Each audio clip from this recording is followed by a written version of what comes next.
بسم الله الرحمن الرحيم. الحمد لله رب العالمين، والعاقبة للمتقين، والصلاة والسلام على رسوله الأمين وعلى آله وصحبه أجمعين. أما بعد، فقد قال جل وعلا في كتابه العزيز بعد أعوذ بالله من الشيطان الرجيم. بسم الله الرحمن الرحيم. حافظوا على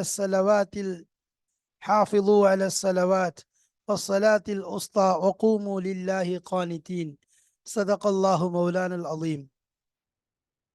சங்கை நிறைந்த அல்லாஹ்வின் நல்லடியார்களே, அன்பும் பாசமும் நிறைந்த மாணவ சகோதர சகோதரிகளே, அல்லாஹுடைய பெரும் அருளினால் கிருபையினால் சஃபுத்து தஃபாசிர் என்ற விரிவுரை கிதாபின் மூலமாக சூரத்துல் பக்ராவுடைய ஆயத்துகளை நாம் விளக்கமாக விரிவாக மிக தெளிவாக பார்த்து வருகிறோம்.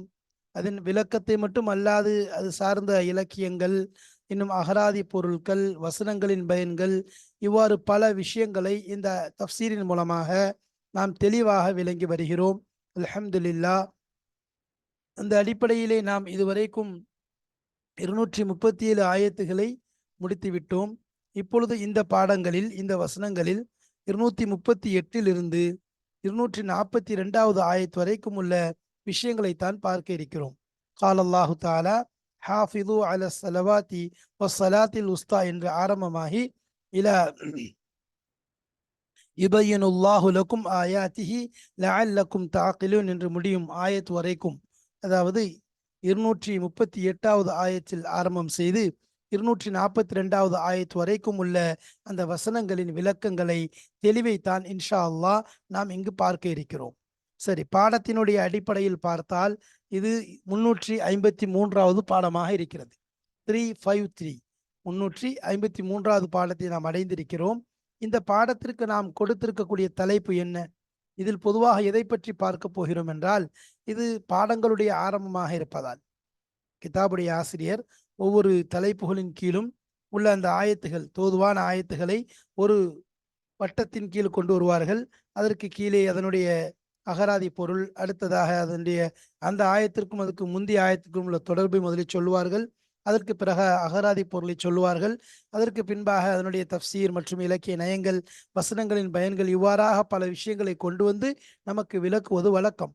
அந்த அடிப்படையிலே இது அடுத்த ஆயத்துகளுடைய அந்த கூட்டு ஆரம்பித்து விட்டதால், இதில் ஆரம்பமாக நாம் வழக்கமாக கிதாபுடைய ஆசிரியர் கொண்டு வருவதை போன்ற முனாசபத் என்ற தலைப்பின் கீழ் இந்த விஷயத்தை கொண்டு வந்திருக்கின்றோம். அதாவது தொடர்பு, இந்த ஆயத்துகளுக்கும் முன் சென்ற ஆயத்துகளுக்கும் மத்தியில் உள்ள தொடர்பு என்ன, அவங்க ரெண்டுக்கும் மத்தியில் உள்ள கனெக்ஷன் என்ன என்பதைத்தான் இந்த ஆயத்துகளில் இந்த பாடத்தில் நாம் இன்ஷா அல்லாஹ் பார்க்க இருக்கிறோம். இதன் தலைப்பு என்ன கொடுத்திருக்கிறோம் அப்படின்னு சொன்னா, மனித இனத்தை சிறப்பாக்கும் வணக்கம். நம்ம பொதுவாகவே தலைப்பு என்பது நம்முடைய விருப்பத்திற்கோ அல்லது நம்முடைய இஷ்டத்திற்கோ கொடுப்பது கிடையாது. மாறாக அந்த ஆயத்துகள் அல்லது அந்த ஆயத்துகளுக்காக வேண்டி கிதாபுடைய ஆசிரியர் கொண்டு வரக்கூடிய விளக்கங்கள். உதாரணமாக இந்த தலைப்பை நாம் எடுத்திருக்கின்றோம் என்றால், தொடர்பு அல் முனாசபத் என்ற அந்த பாராகிராஃப், அந்த அந்த அந்த அந்த விஷயங்களிலே கிதாபுடைய ஆசிரியர் இது சம்பந்தமான விஷயத்தை சொல்லியிருப்பதன் காரணமாக நாம் அந்த விஷயத்தை தலைப்பாக வைத்திருக்கிறோம். மனித இனத்தை சிறப்பாக்கும் வணக்கம். மனித இனம் என்பது நாம் ஏற்கனவே சொன்ன ஒரு சமூகம், ஒரு சமுதாயம் சீராக வேண்டுமென்றால், மேம்பட வேண்டுமென்றால், சிறப்பு பெற வேண்டுமென்றால், அதனுடைய எல்லா ரீதியான வணக்கம், இபாதத் ரீதியான வகைகள், முஆமலாத் ரீதியான விஷயங்கள், முஆஷராத் ரீதியான விஷயங்கள், அஹ்லாக் ரீதியான விஷயங்கள் எல்லாம் சரியாக வேண்டும். கொடுக்கல் வாங்கலும் சரியாக இருக்க வேண்டும். அதேபோல் குடும்ப வாழ்க்கையும் சரியாக இருக்க வேண்டும். அதேபோல் ஒவ்வொருவரும் பரஸ்பரத்தோடு வாழக்கூடிய விஷயங்கள் இருக்க வேண்டும். அஹ்லாக், நல்ல குணங்கள் கொண்டவர்களாக இருக்க வேண்டும். அது மட்டுமல்லாமல் இபாதத்திலேயும் அல்லாஹ்வுடன் ஏற்படக்கூடிய தொடர்பையும் சரியாக ஆக்கி வைத்துக் கொள்ள வேண்டும். இதன் மூலம்தான் ஒரு மனிதன் சரியாவான். ஒரு மனிதன் சரியாவதை கொண்டு, ஒரு குடும்பம் சரியாவதை கொண்டு ஒரு சமூகம் சரியாகும் என்பதாக நாம் சொல்லியிருந்தோம். அந்த அடிப்படையில ஒவ்வொரு மனிதனும் சரியாவதன் மூலம் ஒரு சமுதாயம், ஒரு உம்மத் சரியாகும். அந்த அடிப்படையில் சொல்ல போனோம்னு சொன்னா, மனிதனை சரியாக்கக்கூடிய பல விஷயங்கள் இருந்தாலும், இங்கு மனிதனை சீராக்கும் சிறப்பாக்கும் ஒரு வணக்கத்தை பற்றி அல்லாஹு தஆலா இந்த வசனங்களில் பேசுகிறான். அது என்ன என்றால் நமக்கு தெரிந்ததுதான். அதாவது தொழுகை சம்பந்தமான விஷயம். தொழுகை என்பது மனிதனை சீராக்கும், சீர்படுத்தும், மேம்படுத்தும் ஒரு சிறப்புமிக்க அமலாக இருக்கிறது. அதை மனிதன் பேணுதலாக சரியான முறையில் கடைபிடித்து வந்தால் நிச்சயமாக அவன் மிகப்பெரிய வெற்றியை அடைவான் என்பதில் எந்த சந்தேகமும் கிடையாது.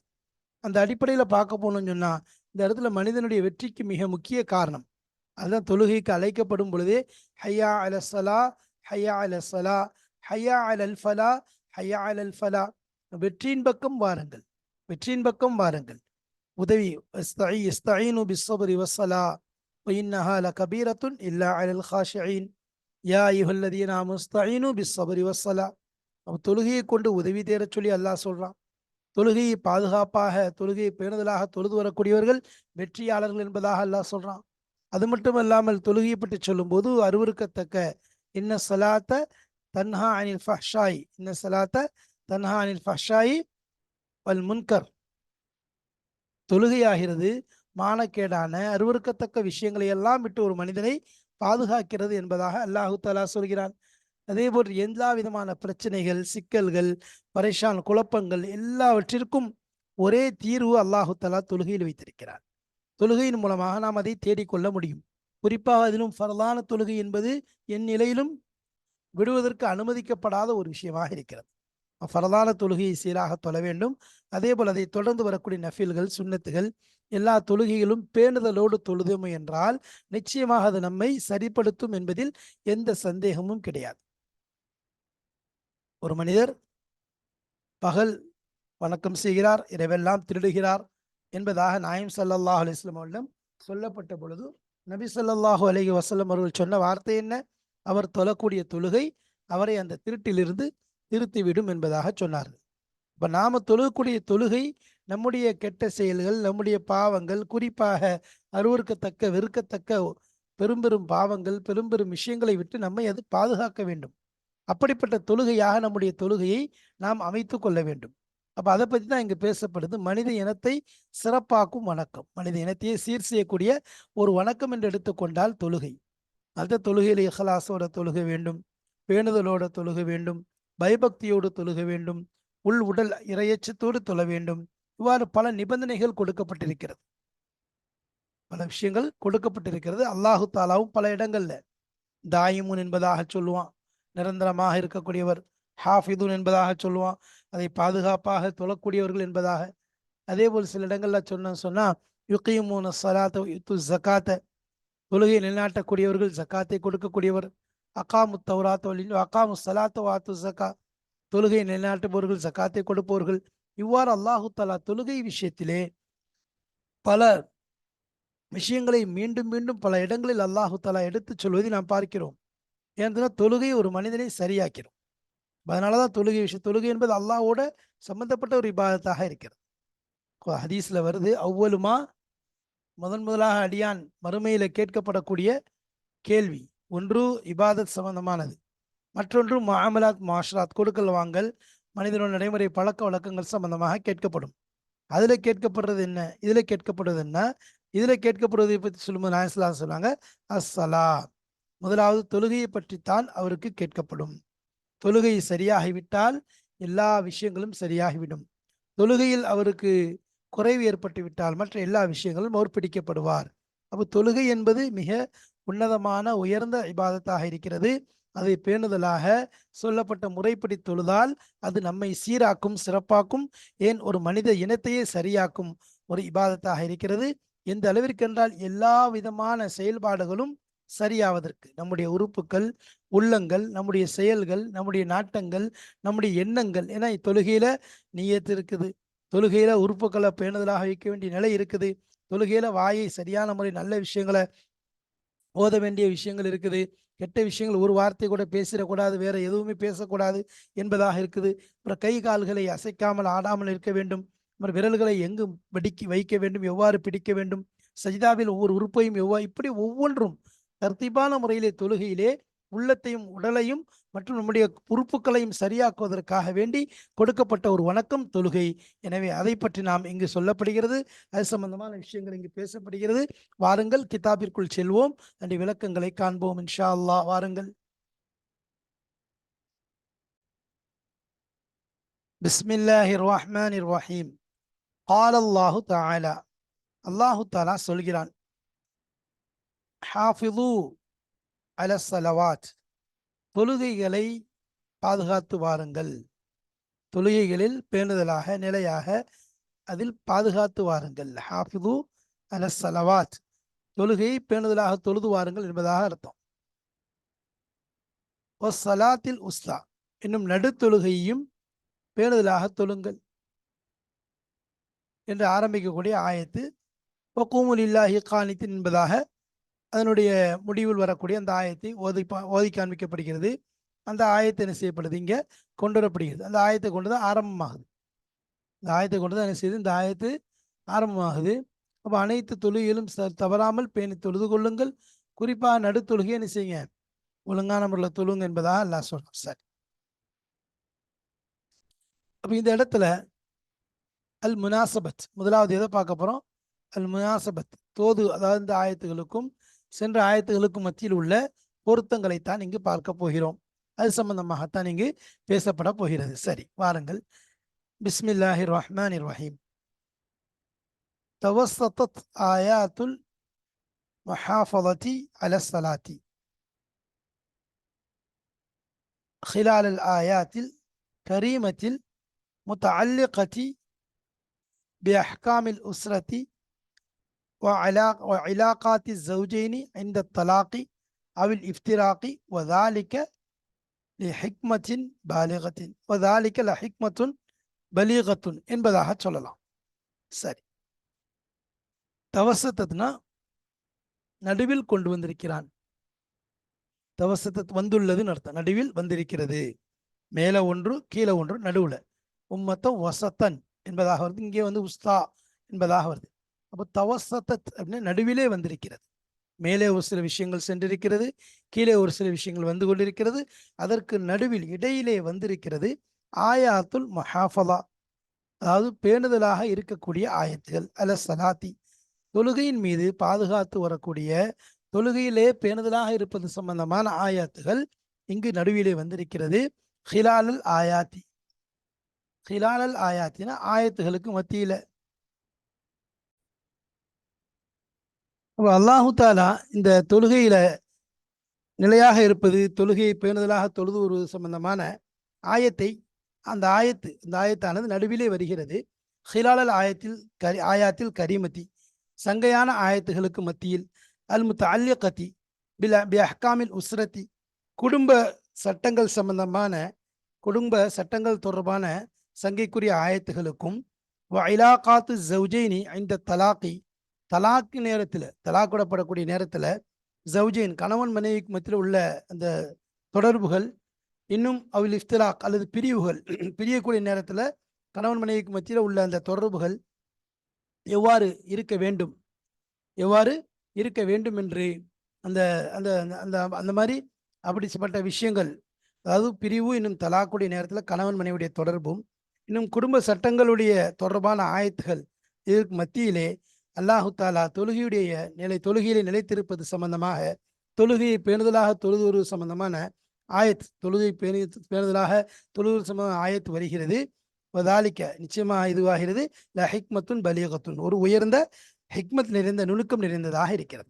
நம்ம அல்லாஹ் மேலேருந்து என்ன சொல்லிட்டு வரான், என்னென்ன ஆயத்துக்கள் வருது அப்படிங்கிறத நம்ம பார்க்குறோம். இதுக்கு முன்னாடி வந்த ஆயத்துக்கள், முதலாவது குடும்ப உறவு சம்பந்தமான விஷயங்கள், தலாக்கை பற்றி வந்துச்சு. முதல்ல லில்லதீன யூன மின் நிசாயிஹிம் என்பதிலிருந்து ஆரம்பிச்சு, அதில் அல்லாஹு தாலா ஈலா சம்பந்தமாக சொன்னான்.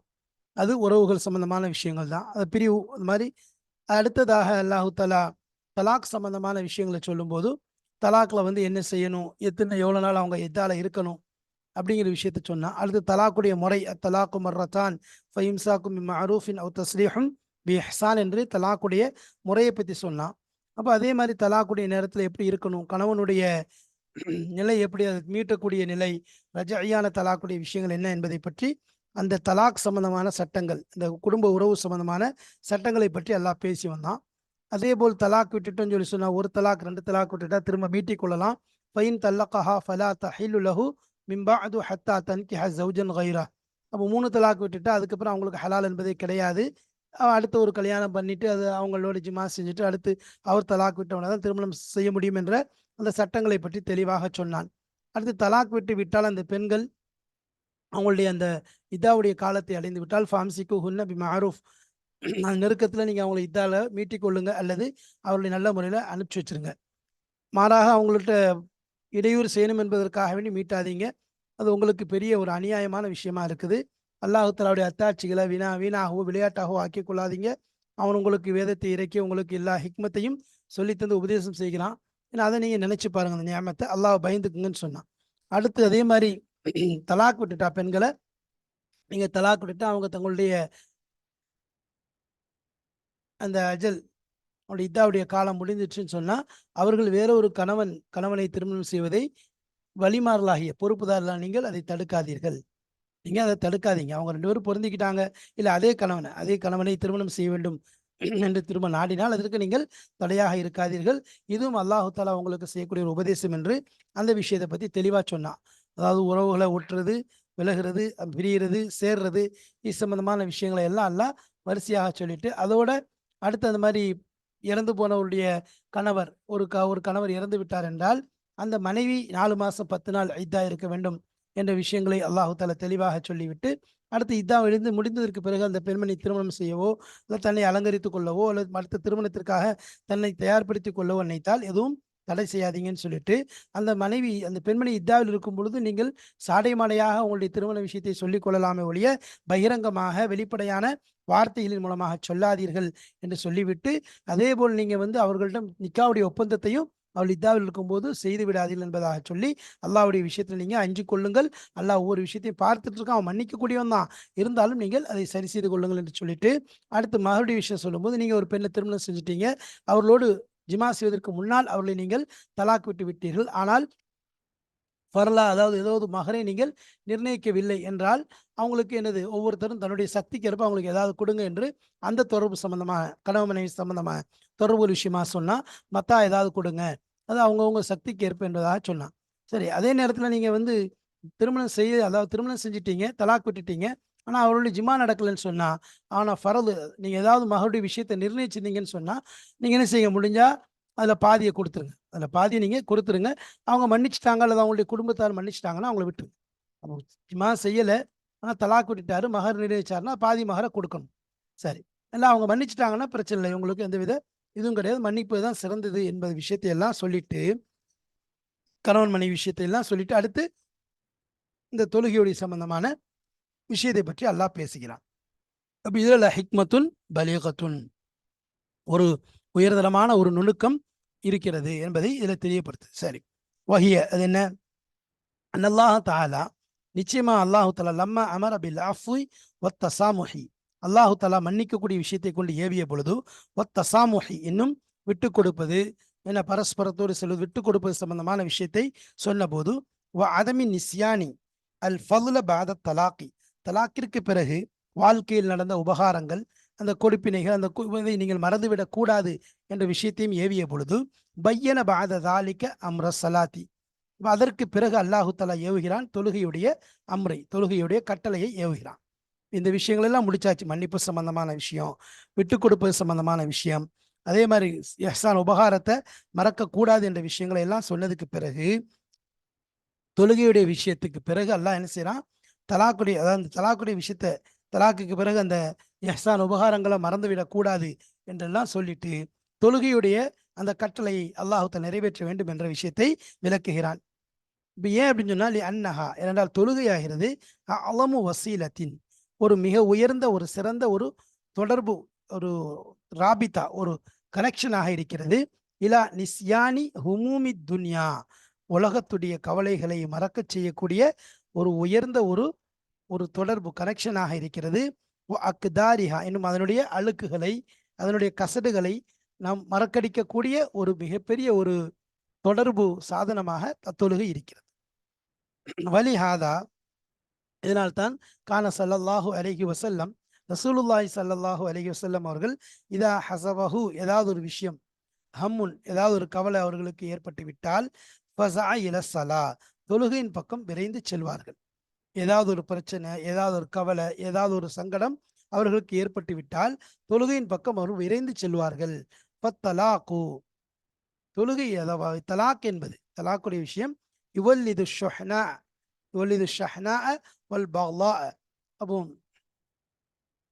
இந்த யுவல்லிது ஷொஹ்னா அதாவது தலாக் என்பது ஷொஹ்னா அதாவது காழ்ப்புணர்ச்சியை உருவாக்கும். வல் புக்லா விரோதத்தன்மையை, வெறுப்பை உருவாக்கும். நம்ம தலாக்குடைய தன்மை என்ன? வெறுப்பையும் அதே போல காழ்ப்புணர்ச்சியும் உள்ளத்தில் உருவாக்கக்கூடியதாக இருக்கிறது. சரி. ஆனா சலாத்து தொழுகை ஆகிறது தத்உ மனிதனை அழைக்கிறது இல் இஹ்சானி உபகாரம் செய்வதன் பக்கமும், தசாமுஹி மன்னித்து விடுவதன் பக்கமும் அழைக்கிறது. தன்ஹா இன்னும் தடுக்கிறது அனில் ஃபஹ்ஷாய் வல் முன்கர் அருவருக்கத்தக்க விஷயங்களை விட்டும் வெறுக்கத்தக்க விஷயங்களை விட்டும் தொழுகையானது தடுக்கிறது. அப்போ தொழுகை மனிதனை உபகாரத்தின் பக்கமும் விட்டுக் கொடுத்தலின் பக்கமும் அழைக்கிறது. இன்னும் அவனை வெறுக்கத்தக்க விஷயங்கள், அருவருக்கத்தக்க விஷயங்களை விட்டு தொழுகை தடுக்கிறது.